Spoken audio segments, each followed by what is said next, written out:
Hello and welcome to Say Yes to You and Why You Don't.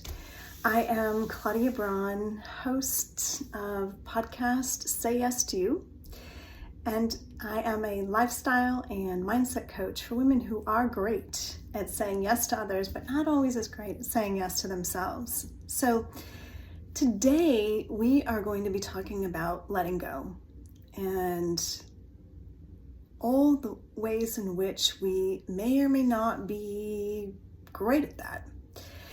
And also wanted to remind you, if today you have not been saying yes to you, and this is the first opportunity that you have taken to start to pay attention to you, I do want to make sure that you take advantage of the 15-minute offer that I have for you, which is say yes to you, to have a conversation with me, to just let me give you some tips and strategies on helping you put yourself back on your calendar and actually follow through on it.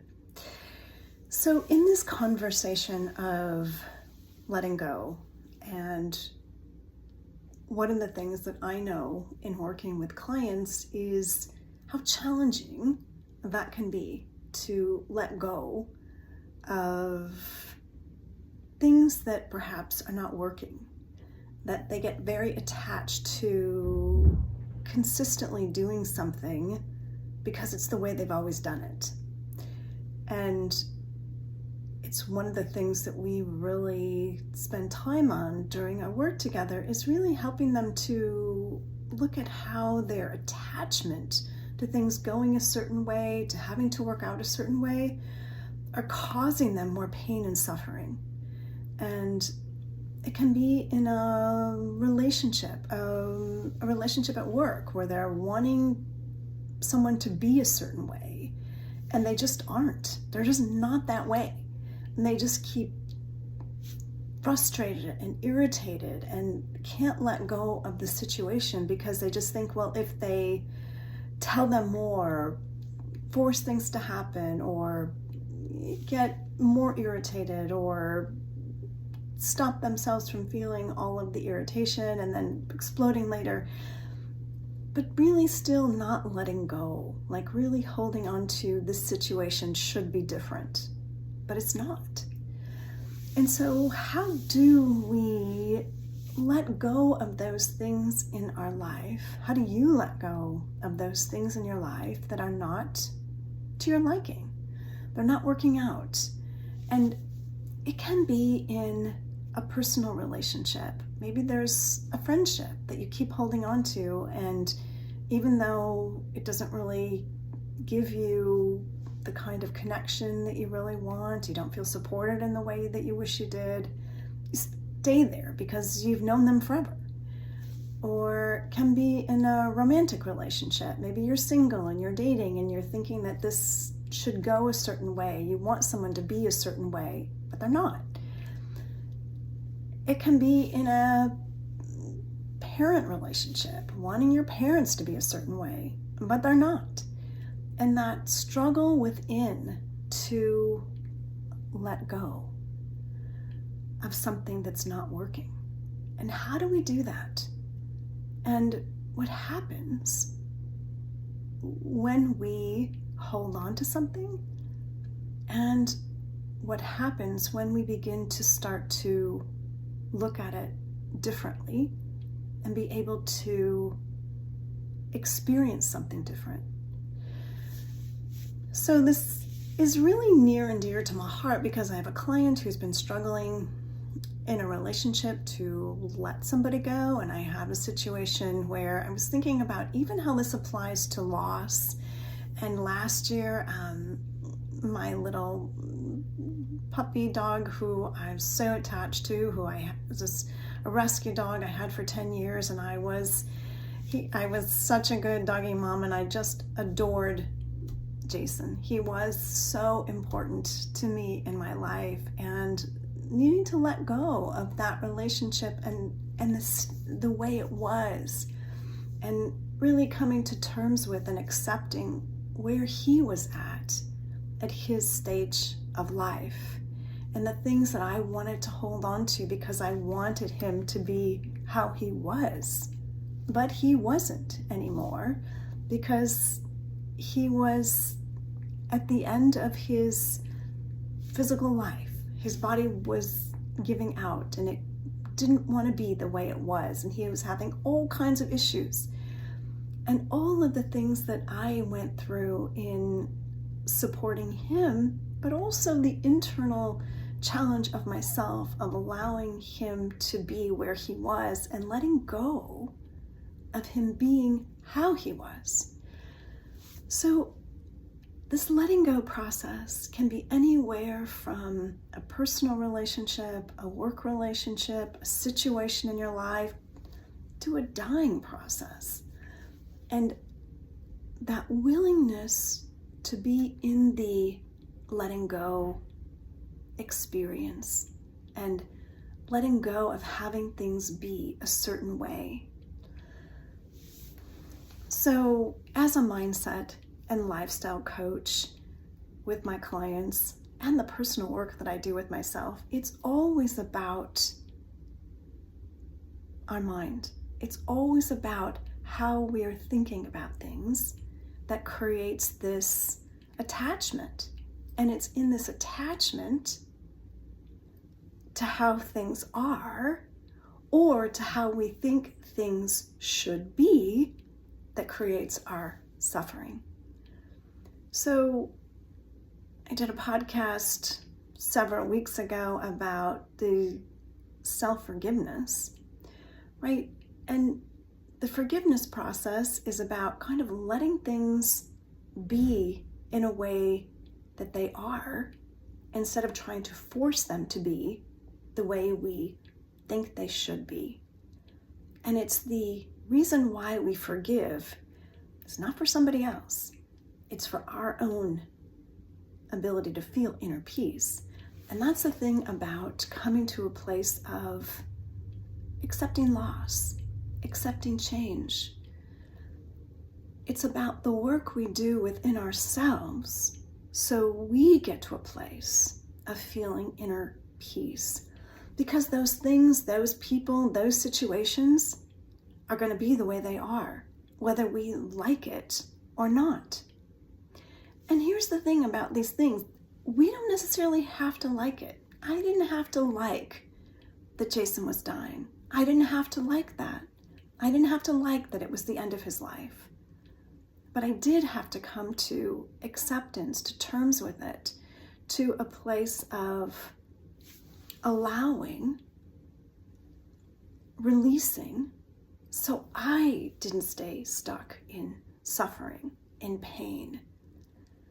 And that's the experience for all of us when we're coming to a place of letting go, allowing loss to come to move through us, this letting go process. And that's what's key also, is that it's a process. We don't get there because we go, oh, okay, now we know it, so now it's fixed. Now I'm going to change. It is such a process. It is a process of discovering the steps within ourselves to coming to a shift, a change, and allowing ourselves to come to some level of peace, of acceptance. And know that your power is in being able to take control of your own inner game, your own mind. Thought precedes action. As you change your thinking, your actions, your feelings change. We feel suffering because of all the things we tell ourselves about this should be different, it shouldn't be happening, this situation shouldn't be happening, they shouldn't be doing that, what's wrong with them, why aren't they getting it, why aren't they different? That creates suffering. Those ideas keep us in that kind of fight experience with life and with this situation. And when we're in that arguing with what is, we will never feel at peace. We will never feel happy. We'll never feel joy. And then what's the upside of that? So whenever I work with my clients, we always talk about giving ourselves grace, because giving yourself grace through this process allows you to shift. When you are demanding of yourself, okay, I should just be over this by now. You're right. Okay, I should see it differently. There's a should, and that should process, that forcing something to happen, never works. It doesn't last, and it's not a felt experience. We can think, oh, I know now I'm going to do differently. Sometimes not so much. We can know, and then there's a deeper sense of knowing internally, and that's a process. But it is the thinking in your mind of allowing yourself to come to a place of discovery of how things can be different. So if you're in a work situation and there's a person in your world who is causing irritation, stress, frustration, they're not how you want them to be, they don't follow through, they're difficult to work with, all of that inner judgment, all of that inner frustration, pushing against that, resistance to it, only causes more internal struggle and pain. And the only way we can feel okay with ourselves around a situation that feels really hard is to come to some level of acceptance, come to some level of realization that that's how they are. Can I change them? No. Can I change myself? Yes. Can I come to understand this in a different way? Can I see them in a different way? Can I see the situation in a different way? Can I respond instead of react to them? Am I meeting their way of being with more confrontive or resisting them? And then it's creating more struggle and difficulty in the situation. Am I adding to the problem here? And is it making it harder and worse? So it's looking within ourselves and being willing to see how we can make it better. Not for them, for ourselves. And you might be thinking, well, they've got the problem. Why should I have to change? But here's the thing. If you're feeling irritated, frustrated, overwhelmed, anxiety, sadness, worry, it's within you. And it's not on them to change so that you feel better. Because if you're waiting for that to happen, forget about it. It's not going to happen. The only person that you have control over changing is you. And really, that's the good news. Because then you take your power back. When you can take control of your own mind and how you respond to a situation, you're back in charge. You feel more happiness, more joy. You feel empowered. Always in working with my clients, they say to me, I feel happier. I feel more empowered. When we have choice, we're back in empowerment. We're back in power. When we think that they determine how we feel, we put ourselves in a victim position. And then we are susceptible to whatever other people are doing around us to determine our happiness. And then we have no sense of power or control at all. And that does not serve us or the world, because you came here to feel as good as you can. And when outside circumstances, people, situations determine your happiness, there's no peace of mind. There's no sense of well-being. There's no sense of inner calm. And then you feel like you are being run by outside circumstances, and anxiety is your game. So in saying yes to you and coming to this place of really looking at loss and really looking at the place of loss, and I think of it as we lose something, we gain something else. Because I know in the experience of being with Jason, my little guy, as I let him go, I came to a place of greater internal love and compassion. I came to a greater place of acceptance, of power, of knowing that even though I adored him and he was my very best little friend, I know that my life was better for having him, and his life was better for me in his life. And it allowed me to feel love for more people, and it allowed people to shower love on me as well. And the situation softened me.